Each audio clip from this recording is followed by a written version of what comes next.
Prangkang payag ni Caprice laban kay Lela Ford, viral. Umani ng samsaring reaksyon mula sa netizen ang naging reaksyon ng kapuso big winner na si Caprice Cayetano tungkol sa naging matinding tapatan nila ni Lela Ford sa loob ng bahay ni Kuya. Matapos ang halos 4 na buwan na pananatili sa loob ng pinakasikat na bahay sa bansa, tila hindi pa rin natatapos ang mga pasabog mula sa mga housemate ng Pinoy Big Brother Celebrity Collab Edition 2.0. Sa gitna ng saya at tagumpay na katatapos lang na Big Night, muling hinalungkat ang mga naging kontrobersyal na sandali na talagang sumubok sa katatagan ng bawat isa.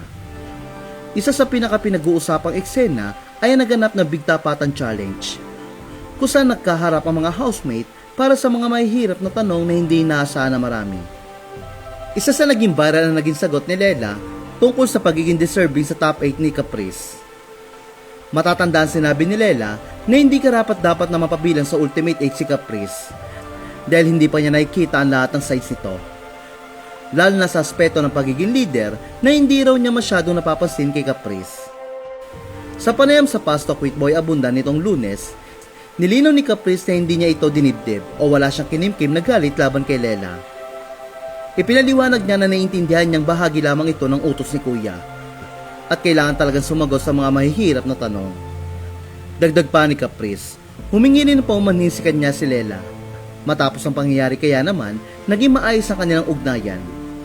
Ani Caprice, wala naman po akong negative na na-feel doon sa sinabi ni Lela. Sabi ko, wala pong problema doon dahil kinailangan niya po talagang sagutin yon dahil the ultimate tapatan po talaga yon. And alam ko po na nahirapan po talaga siya and natagalan po siya. Samantala, marami nga ang humanga kay Caprice dahil sa kanyang kabaitan at maturity sa kabila ng kanyang murang edad. Kaya hindi na raw nakapagtataka na itinangal siyang bilang big winner.